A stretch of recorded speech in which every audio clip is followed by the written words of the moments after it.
Hello, everybody. Welcome to this lunchtime chat.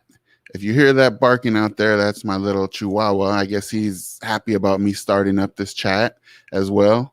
But my name is Ernesto from the Social Work Mentor, and I have a couple of reasons why I'm doing this chat right now. Number one, because it's my lunchtime and I'm trying to, I guess, have a little fun and be productive. And number two, I want to see if I'm able to utilize this new system that I'm going to be trying to use to be able to connect with you and other social workers and people interested in social work going forward in the future. But I do have a brief topic that I'm going to talk about as well today.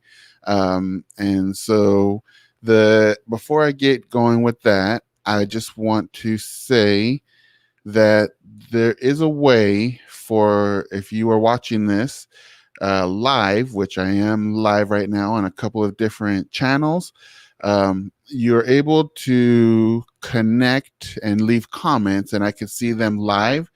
So I believe I'll have to see what the interface looks like after I do this live, but somehow if you're able to send messages live, if you're watching through Facebook or YouTube or whatever you're watching through, and I will be able to see those messages and respond or answer questions that you might have that I can answer.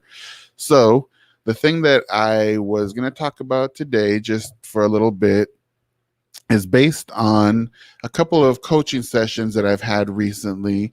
I do some free 30-40 minute coaching sessions in the afternoons and evenings just to help out some social workers that may want to bounce ideas off of an objective person that's maybe not their direct supervisor or something, to just give them some guidance and some objective feedback through a structured coaching method.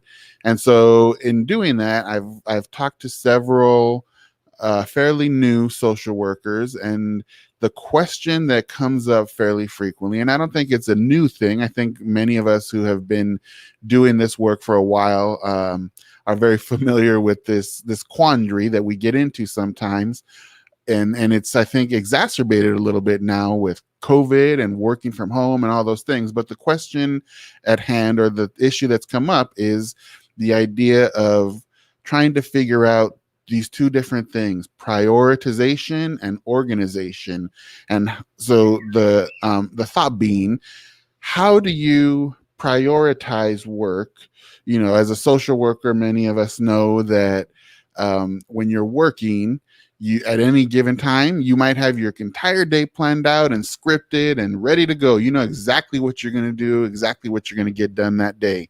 You get to the office, you put down your stuff, maybe you have a chance for a little coffee, and here comes the messages, the voicemails and the text messages, and people coming to your desk, and just all those kinds of things.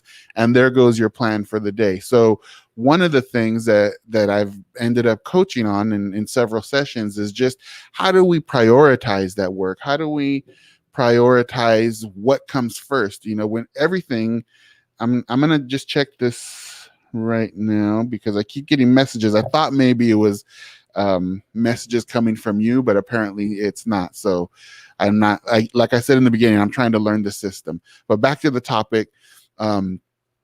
So when everything is important as a social worker. If you're writing a report, a court report, or documenting a home visit you've done, or whatever, taking phone calls, everything is important. So if everything is important, how do you prioritize? Some things obviously come in that are very clearly crisis level situations. And I would hope that for most workers, those are clear, and you're able to put those at the top of a priority list in most instances. However, there's those other things that are not quite crises, but they're urgent. They have some urgency to them. And so those are the ones that I think often challenge particularly newer social workers, but it's not necessarily only new social workers. They challenge those of us in the field to try to figure out just what needs to become a priority.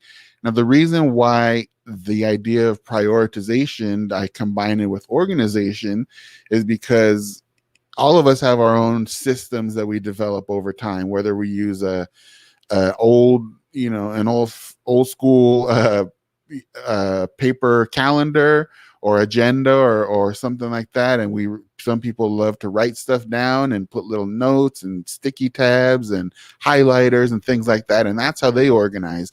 And some people use maybe Microsoft Outlook calendar in their office, or a Google calendar, or an app. So there's a million different ways that you can actually organize your time. But the question that I have been working with these new social workers is, can you, no matter what method you're using to organize your work, can you truly organize your work if you haven't quite set up your how you prioritize your work? Because what we have discussed in these coaching sessions is that many people have a great organization system. When an assignment comes in, they know how to get it on the calendar and set up a reminder. And when they get the reminder, this X, Y, and Z is done. And the second reminder, a few other things are done. It's all very clear in their mind how it's organized.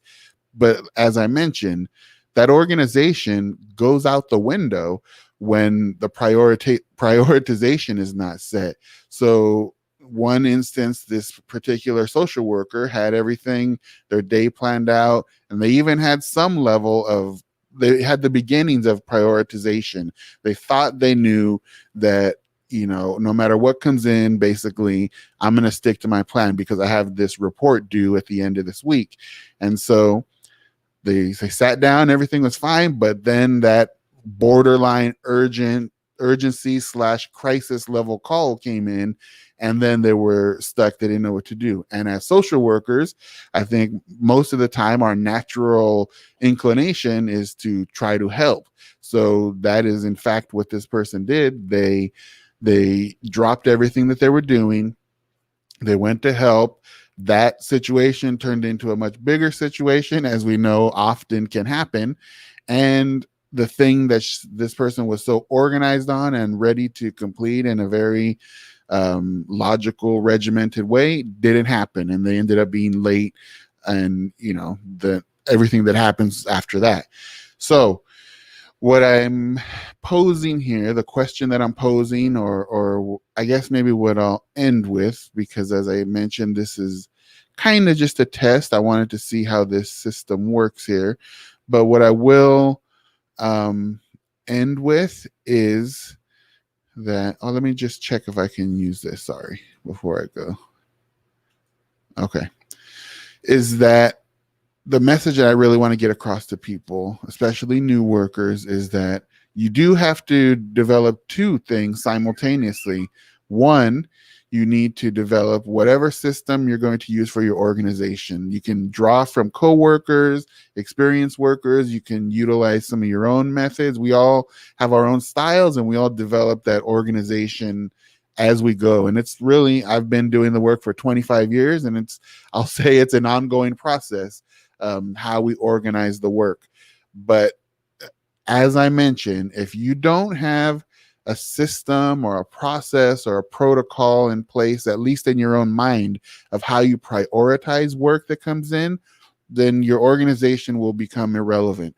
So really put some time, consult with, a supervisor or colleagues or a mentor, and think about what's important in your office, what's important in your role. And that will hopefully guide you to know just what types of things you should prioritize, and really sit down and make a list from, maybe at the top is on your list, the top priority that trumps all else, and then just go all the way down the list to the things that maybe you commonly get those types of requests or needs, but they're really not time sensitive or urgent, or certainly not crisis level. So thank you everyone for whoever watched this live, or whoever will be watching a replay of it. It's a good little test here for me to use the system. I do plan on having further conversations like this, but also I'm hoping, and I'm in the process of setting up some kind of podcast show type things on here that I hope will provide some value to social workers and to open up conversations and dialogue. And as I mentioned, there's some way that I still need to learn on here where you can actually, in whether you're on Facebook or whatever, directly interact with me. And once I figure that out, I'll be able to answer questions and interact more directly with you, and we can really learn from each other and spread that learning across the interwebs. So thanks again, everyone. I'm going to end this broadcast, and I will talk to you next time I'm on here for another test or the real thing. We'll see how it goes. See you later, everyone.